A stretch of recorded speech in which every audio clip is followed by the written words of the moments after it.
2 മണിക്കൂർ മുന്നേ പുതിർത്തി വെച്ച പച്ചരിയാണ്. ഒരു ഗ്ലാസ് പച്ചരി കഴുകിയെടുത്ത് വൃത്തിയാക്കിയതിലേക്ക് 5 ചെറിയ ഉള്ളി അല്ലെങ്കിൽ വലിയ ഉള്ളി ഒരു പീസ് ഇട്ട് കൊടുത്താലും മതി. 1 ടേബിൾ സ്പൂണോളം വലിയ ജീരകം ഇട്ട് കൊടുക്കണം. എല്ലാം കൂടി മിക്സി ജാറിലേക്ക് ഇട്ട് കൊടുക്കണം. 1 അരക്കപ്പ് തേങ്ങ ചിരകിയത് കൂടി ഇട്ട് കൊടുത്തിട്ട് എല്ലാം കൂടി നന്നായി അരച്ചെടുക്കണം. ചെറിയൊരു തിരിതിരിപ്പ് ഉണ്ടാകണം, എന്നാലേ ടേസ്റ്റ് ഉണ്ടാവൂ.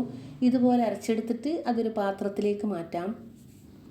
അതിലേക്ക് ആവശ്യത്തിന് ഉപ്പ് ഇട്ട് കൊടുത്തിട്ട് എല്ലാം കൂടി നന്നായി മിക്സ് ആക്കി കൊടുക്കണം. ഇനി പത്തിരിപ്പൊടി ഇട്ട് കൊടുക്കണം. മുറുകുന്നത് വരെ പത്തിരിപ്പൊടി ഇട്ട് കൊടുക്കണം. ഓവറായിട്ട് ഇട്ട് കൊടുക്കരുത്, അപ്പോൾ ടേസ്റ്റ് ഉണ്ടാവില്ല.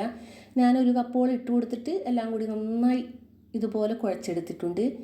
1/4 കപ്പ് തേങ്ങ ചിരകിയതിലേക്ക് കുറച്ച് മല്ലിയില ചെറിയ പീസാക്കിയത് ഇട്ട് കൊടുക്കണം. അതേപോലെ തന്നെ ചുവന്ന മുളക് ക്രഷാക്കിയത് ഉണ്ടെങ്കിൽ അതുകൂടി ഇട്ട് കൊടുത്തിട്ട് 3 കൂടി നന്നായി മിക്സാക്കി വെക്കണം. അതും നമുക്ക് മാറ്റി വയ്ക്കാം. ഒരു തവയിലേക്ക് 2 ടേബിൾ സ്പൂൺ എണ്ണ ഒഴിച്ച് കൊടുത്തിട്ട് 2 വലിയ ഉള്ളി ചെറിയ ചെറിയ പീസാക്കി കട്ടാക്കിയതും ആവശ്യത്തിന് ഉപ്പ് ഇട്ട് കൊടുത്തിട്ട് ഒന്ന് വഴറ്റിയെടുക്കാം.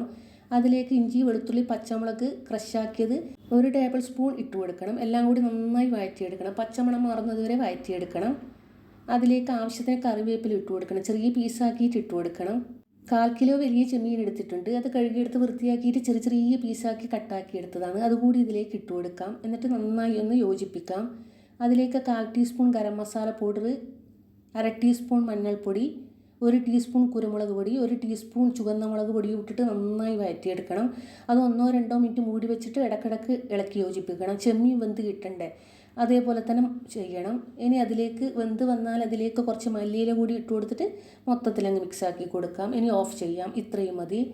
ഇനി ഇത് ആറി വരാൻ നിൽക്കണം. അതിനുശേഷം നമുക്ക് സ്നാക്സ് ഉണ്ടാക്കാൻ കഴിയുകയുള്ളൂ. ചൂടോടുകൂടി ഉണ്ടാക്കാൻ പറ്റില്ല. നേരത്തെ കുഴച്ച് വെച്ച മാവിൽ നിന്ന് ഓരോരോ ഉരുളി എടുത്തിട്ട് ഇതുപോലെ പരത്തി കൊടുക്കണം.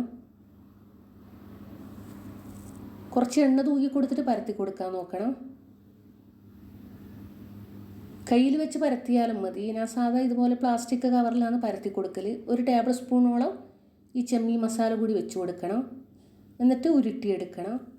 ഏത് ഷേപ്പിലാക്കിയാലും എടുക്കാം. നല്ല ടേസ്റ്റാണ് ഇത് കഴിക്കാൻ വേണ്ടി. നോമ്പിന് പ്രത്യേകിച്ച് ഒരു ഹെൽത്തി സ്നാക്സ് അല്ലേ, നമുക്ക് മടുക്കില്ല. എണ്ണ സ്നാക്സ് ഒന്നും അല്ലല്ലോ, എല്ലാവർക്കും ഒരുപോലെ ഇഷ്ടപ്പെടുന്ന ഒരു ഐറ്റമാണ്. മൊത്തത്തിൽ ഇതുപോലെ ചെയ്തെടുത്തിട്ട് നമ്മൾ നേരത്തെ തേങ്ങയും മല്ലിയിലയും പിന്നെ ചുവന്ന മുളക് ക്രഷാക്കിയതിൽ മിക്സാക്കി വെച്ചിട്ടില്ലേ, അതിലേക്ക് മുക്കി കൊടുക്കണം. എല്ലാം കൂടി ഇഡ്ഡലി തട്ടിലേക്ക് വെച്ച് കൊടുക്കണം. ഇനി നമുക്ക് ഒരു അരമണിക്കൂർ ആവി കയറ്റിയെടുക്കണം. നന്നായി വെന്ത് വരണം. അതിനുശേഷം തുറന്ന് നോക്കാൻ പാടുള്ളൂ. മൊത്തത്തിലങ്ങ് നന്നായി വെന്ത് വന്നിട്ടുണ്ട്. നല്ല ടേസ്റ്റാണ് കഴിക്കാൻ വേണ്ടിയിട്ട്. ട്രൈ ചെയ്യാത്തവരാണെങ്കിൽ ഇങ്ങനെ ഒന്ന് ട്രൈ ചെയ്ത് നോക്കണേ. വീഡിയോ ഇഷ്ടപ്പെടുകയാണെങ്കിൽ മാത്രം ഒന്ന് സബ്സ്ക്രൈബ് ചെയ്യണേ. Thank you.